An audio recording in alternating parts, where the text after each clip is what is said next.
Number 2,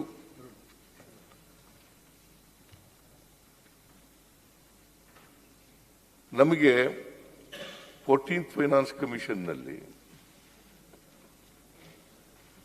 ಇಂದ 15th finance commission ಅವರಿಗೆ ಆದಾಯದಲ್ಲೂ ಕೂಡ ತೆರಿಗೆ ಪಾಲನಲ್ಲೂ ಕೂಡ ಡೆವಲ್ಯೂಷನ್ ಆಫ್ ಫಂಡ್ಸ್ ಅಂತ ಕರಿತೀವಿ ನಾವು. ಡೆವಲ್ಯೂಷನ್ ಆಫ್ ಫಂಡ್ಸ್ ಅಂತ ಕರಿತೀವಿ. ಆ ಡೆವಲ್ಯೂಷನ್ ಕೊಡ್ತಕ್ಕಂಥದ್ದು ಅದರಲ್ಲೂ ಕೂಡ ಕಡಿಮೆ ಆಗ್ತಕ್ಕಂಥದ್ದು ಆಯಿತು. ಸೊ ಈ 11,495 ಕೋಟಿ ಕೊಡದೇ ಇರಲಿಕ್ಕೆ ಕಾರಣ ಏನು? ನಾನು as A matter of fact leader of the opposition ಇದ್ದಾಗ, ಯಡಿಯೂರಪ್ಪನವರು ಚೀಫ್ ಮಿನಿಸ್ಟರ್ ಇರುವಾಗ, ಬಸವರಾಜ ಬೊಮ್ಮಾಯಿ ಅವರು ಚೀಫ್ ಮಿನಿಸ್ಟರ್ ಇರುವಾಗ ಇಬ್ಬರಿಗೂ ಕೂಡ ನಾನು ಗಮನ ತಗೊಂಡ್ಬಂದೆ. 5,495 ಕೋಟಿ ಕರ್ನಾಟಕಕ್ಕೆ ವಿಶೇಷ ಅನುದಾನ ಅಂತ ಕೊಟ್ಟಿದ್ದಾರೆ. ಅದನ್ನು ತಗೊಳ್ಳಿಕ್ಕೆ ಪ್ರಯತ್ನ ಮಾಡ್ರಿ, ಪ್ರಾಮಾಣಿಕ ಪ್ರಯತ್ನ. ಯಡಿಯೂರಪ್ಪನವರು ಪತ್ರ ಬರೀತೀವಿ ಅಂತಂದ್ರು, ಬಸವರಾಜ ಬೊಮ್ಮಾಯಿನವರು ಪತ್ರ ಬರೀತೀವಿ ಅಂತಂದ್ರು. ಪ್ರಯತ್ನ ಮಾಡಿದರೆ ಸಿಕ್ತಿತ್ತು ಅದು. ಆಮೇಲೆ ಕೇಂದ್ರ ಸರ್ಕಾರ, ರಾಜ್ಯ ಸರ್ಕಾರಗಳಿದೆಯಲ್ಲ, ಈ ತೆರಿಗೆ ಇದೆಯಲ್ಲ, ರಾಜ್ಯಗಳಲ್ಲಿ ಉತ್ಪಾದನೆ ಆಗ್ತಕ್ಕಂಥ ತೆರಿಗೆ ಇದು. ಕೇಂದ್ರಕ್ಕೇನು ಕೇಂದ್ರ ಉತ್ಪಾದನೆ ಮಾಡ್ತಕ್ಕಂಥ ತೆರಿಗೆ ಅಲ್ಲ ಇದು. ರಾಜ್ಯಗಳಿಂದ ಉತ್ಪಾದನೆ ಆಗ್ತಕ್ಕಂಥ ತೆರಿಗೆ. ಈಗ ಕರ್ನಾಟಕದಿಂದ ನಾವು ಇನ್ಕಮ್ ಟ್ಯಾಕ್ಸ್ ಕೊಡ್ತೀವಿ, ಕಾರ್ಪೊರೇಟ್ ಟ್ಯಾಕ್ಸ್ ಕೊಡ್ತೀವಿ, ಕಸ್ಟಮ್ ಡ್ಯೂಟಿ ಕೊಡ್ತೀವಿ, ಸೆಸ್ಸು ಸರ್ಚಾರ್ಜ್ಗಳು ಕೊಡ್ತೀವಿ. ಇವೆಲ್ಲ ನಾವು ಕೊಡೋದು. ಸುಮಾರು ಒಂದು ವರ್ಷಕ್ಕೆ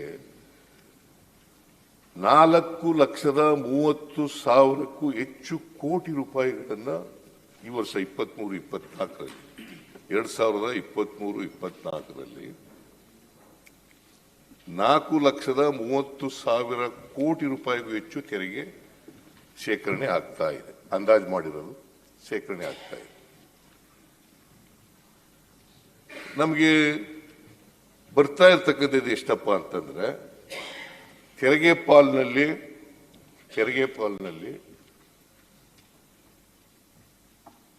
37,252 ಕೋಟಿ ರೂಪಾಯಿ. ತೆರಿಗೆ ಪಾಲಿನಲ್ಲಿ 37,252 ಕೋಟಿ ರೂಪಾಯಿ. ಸೆಂಟ್ರಲಿ ಸ್ಪಾನ್ಸರ್ಡ್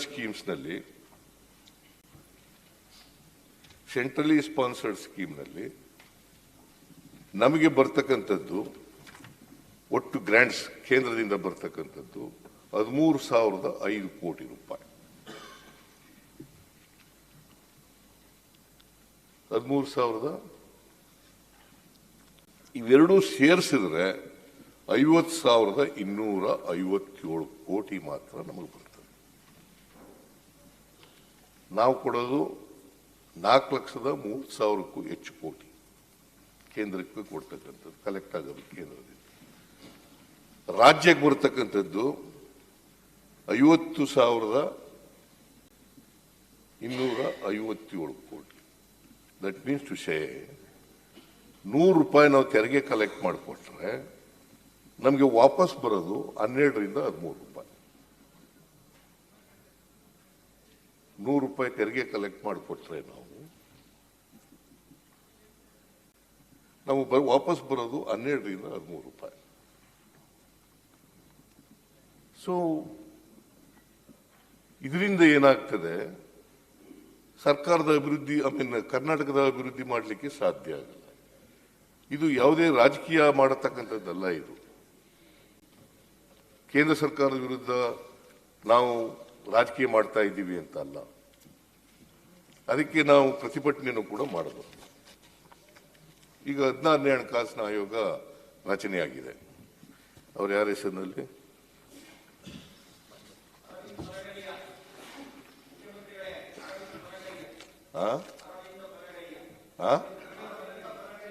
ಅರವಿಂದ ಅದೇ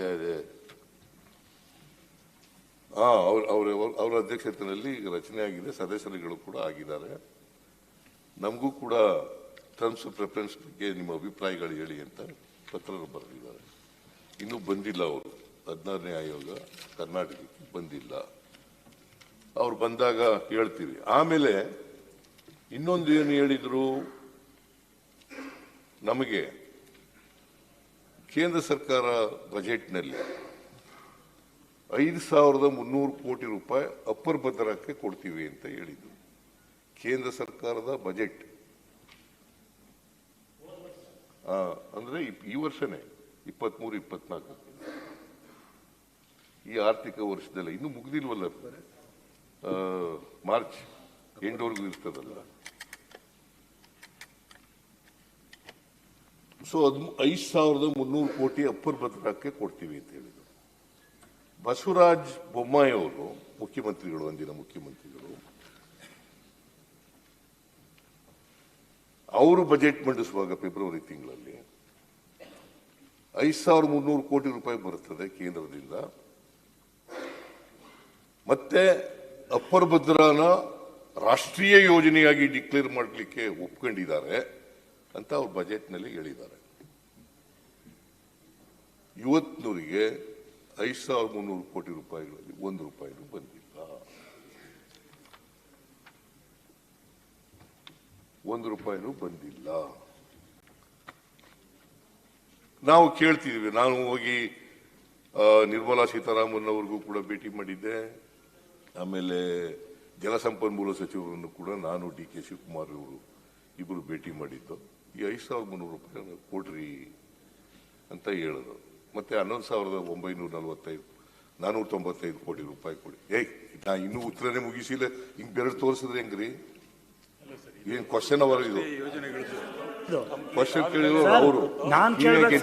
ಕೂತ್ಕೊಳ್ಳಿ ಪ್ಲೀಸ್, ಪ್ಲೀಸ್ ದಯವಿಟ್ಟು ಕೂತ್ಕೊಳ್ಳಿ. ಅಲ್ಲ, ಕ್ವಶನ್ ಅವರು ಆ ಕ್ವಶನ್ ಅವ್ರು ಕ್ವಶನ್ ಕೇಳಿದ್ರು. ಇದು ಭಾಷಣ ಅಂತ ಅಲ್ಲಲ್ಲ, ನಾವು ಕೇಳ್ತೀವಿ, ನಾವು ಕೇಳ್ತೀವಿ, ನೀವು ಕೂತ್ಕೊಳ್ಳಿ. ನಾವು ಕೇಳ್ತೀವಿ, ನಾವು ಕೇಳ್ತೀವಿ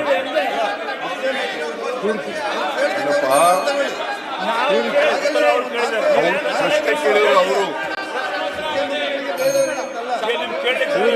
ನಿಮ್ಗೆ ಏನು ಬೇಕಾಗಿಲ್ಲ, ಏನ್ ಸಚ್ಚಾರ ಬೇಕಾಗಿಲ್ಲ.